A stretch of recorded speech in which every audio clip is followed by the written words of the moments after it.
a little bit older than the one from the past, because this is at least 10 years aging, but the oldest parts of it going down to the year 1960. Between you and me, I don't think there is more than some drops of the 1960 stuff. Yeah, because I know the price of the 1960 rum and I know the price of this one. So there's a huge difference. They can't put too much of the 1960 in here. But there is, just to assure, again, every year the same taste, the same color, the same quality, with a product that you have to reproduce with your hands. So it's really difficult to get it always the same color, quality, and taste. This is why they blend.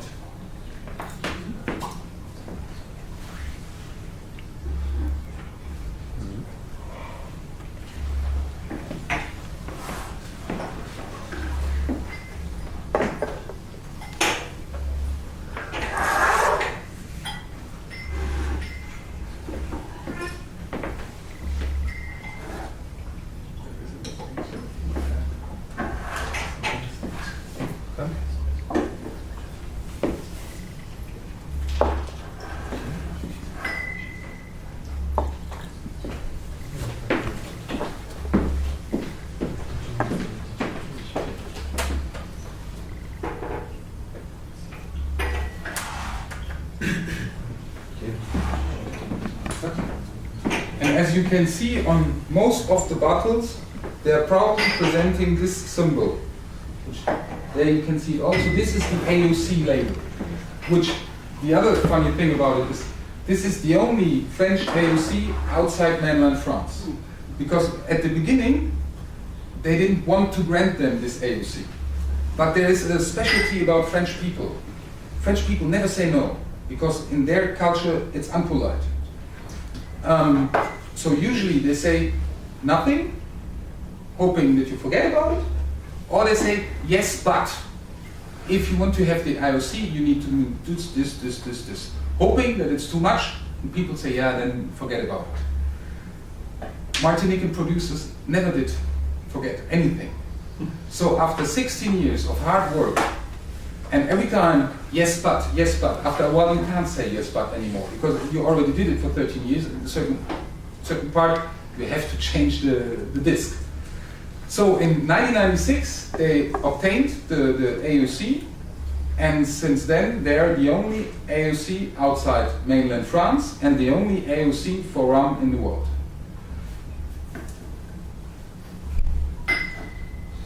And this was mostly done, they all work together, because all these companies are family owned by families, they know each other for 400 years. In between there have been many marriages, they are all related in one or the other way to each other. So they are able to act together. So they all worked on this, but the main work was done by a distillery which I don't even have over here. It was a guy named Dormois of the distillery of La Fabrique. It's one of the smallest distillers of Martinique, also one of the most expensive. So he was the most behind it to say, okay, you need something to make us different than the others. And you see the difference between the HSE and the pass? In theory, between the two, there is like 6 kilometers. So it shouldn't be a difference. But there is a huge one. Just because of the different cane they use and because of the different soil. It's always this. As far as I'm concerned, the terroir, the soil and the water is the most important thing about it. You can also work a little bit on the cane you're using, but terroir is, as far as I'm concerned, the most important to get these different types of taste.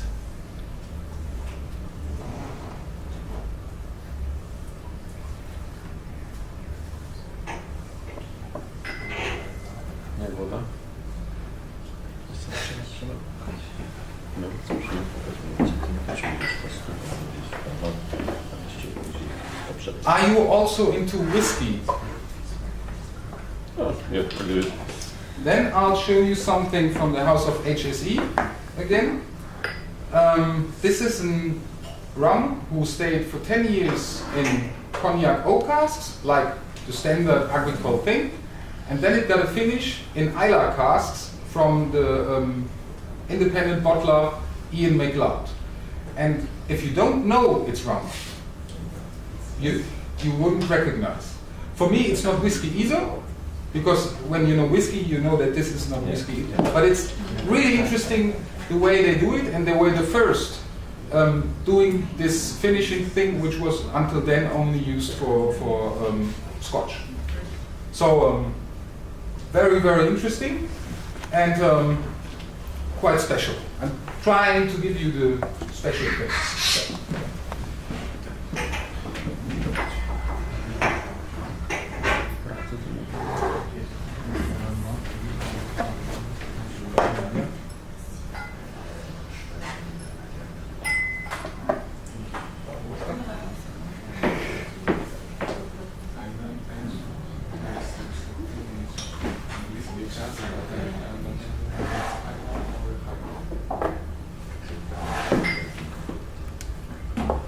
Always when people tell you, yeah, we need to do this and do this, if not we can't produce differently and so on, all this is shenanigans. If they are able to make this different stuff under such strict laws, then you don't need sugar, you don't need aroma, you don't need all this, because it's possible to do it without. And as far as I'm concerned, when I buy rum, I want to have the spirit and not a chemical plant.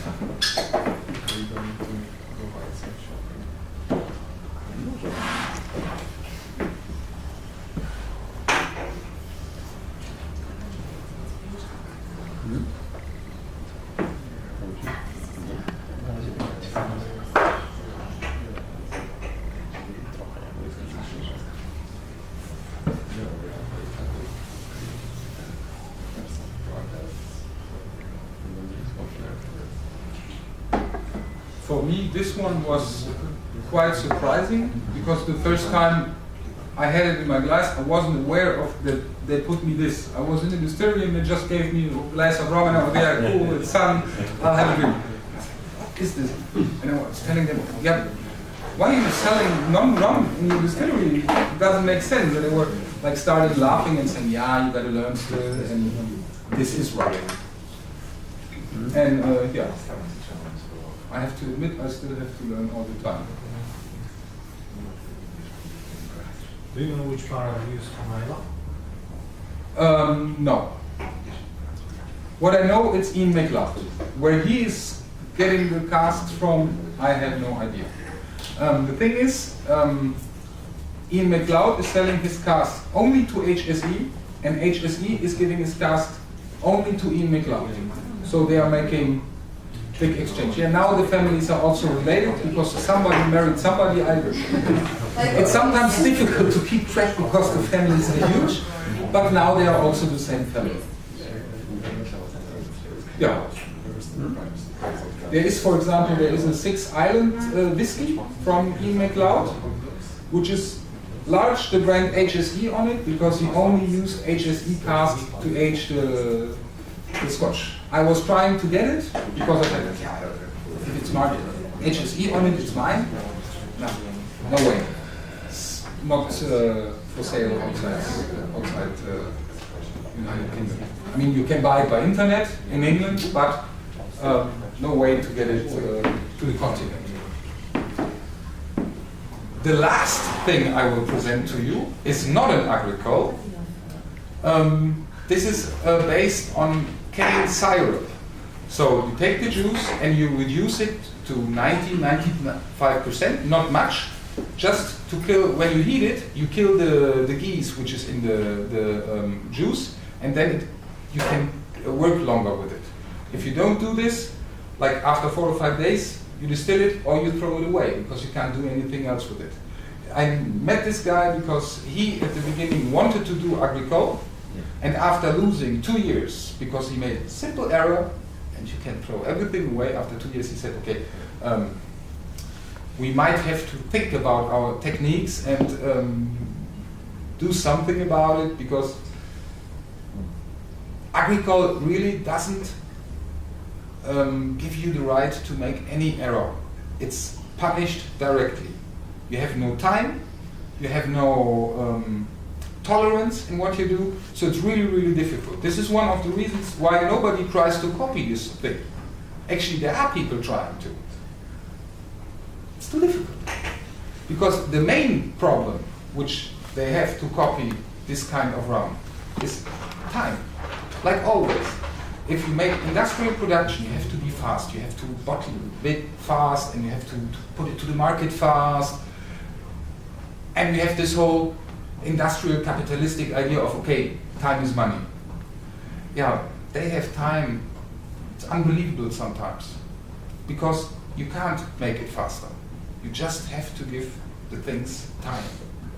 And this is what makes it special today, because in the older days maybe it wasn't that special because everybody was producing traditionally, but nowadays everybody is producing industrial and they stay in the artisanal traditional way.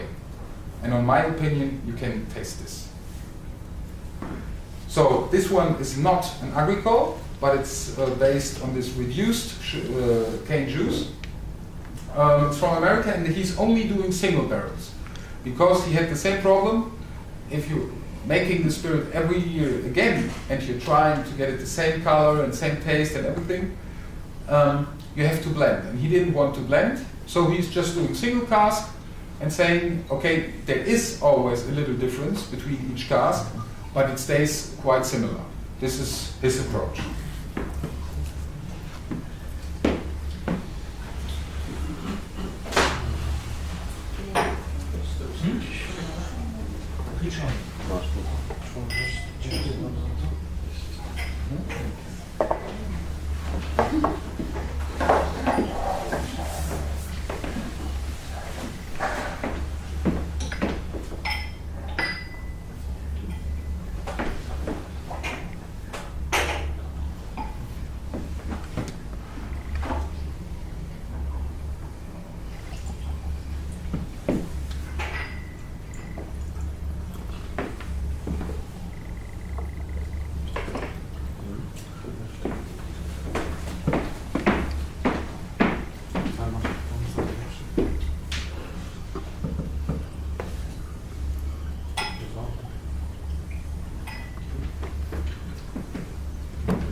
This cane syrup thing is, for example, Zacapa used to be produced before it became industrial. I didn't want to say the name. So,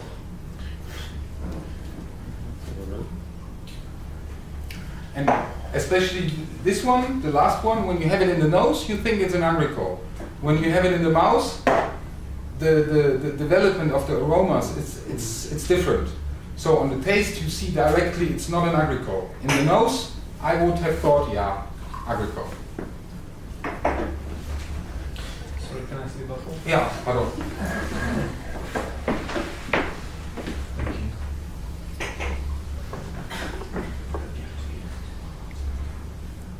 Yeah, I made a little tour de force, tried to make you taste as much as possible. I could have brought 200 more, but we have them downstairs if you want to try them. And just to give you an idea of what you can do with it. And there is so much more. This is unbelievable. The more you learn, the more you become aware of the fact that actually there's still a lot to learn.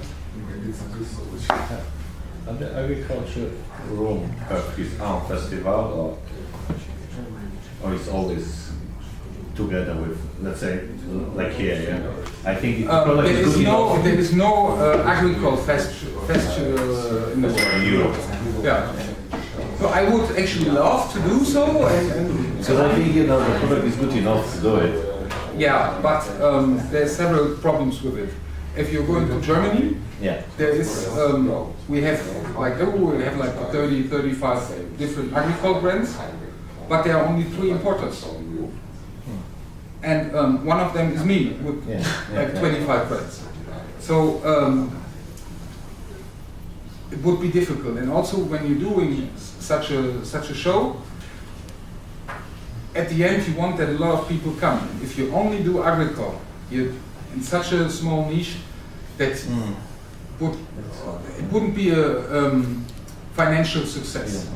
What we are doing right now in Germany, Poland is completely new, so we'll see what will develop over here, is that the Agricole importers do present themselves together to have a little sign, a kind of Agricole zone, to distinguish themselves from the others. Because the other problem is all the others who are doing like the big stuff, the huge companies. We are all small importers because this is a product you need really passion for it. It's not that you say, yeah, this is a business model and we made a marketing research and it says this will sell like a. But it's really, you have to want this. And then maybe you will have success. So the big numbers, they want to have it 100% sure. So they don't take it. And the small importers, we know each other, we are working together, we meet each other all the time on trade shows, and we always have the same problem. That we're tiny, surrounded by nice looking ladies, dancing to music and whatsoever, and then, you get less visible. But when we all go together, then it's much more massive, and then it's seen. This is something for me which was quite special about Poland. I never had a trade show where so many people had never heard about Agricole are still so interested. We had shows where, yeah, you're there, but if you wouldn't have come, nobody would have remarked because they didn't care about you. Over here, the people are really interested. It's quite surprising for me how interested they are. So I'm looking forward to come next year and see how development has gone. Are there any other questions I can answer for you? Which one for you is the best? Which one from this one is your favorite? I actually In your opinion, first, just the one. Yeah, I actually didn't bring my favorite. But from this one. From this one, my personal favorite is this one. Okay. I really like it. But usually I'm more into white rum, and I have one special white rum from HSE, which is my all-time favorite. It was a small production, there is no left. I have some bottles for myself, but that's it. So I can taste, let you try on the stand. We have it over there, but it's for the usual qualities, I would say this is at the moment my favorite. But this can change fast because I have 300 bottles open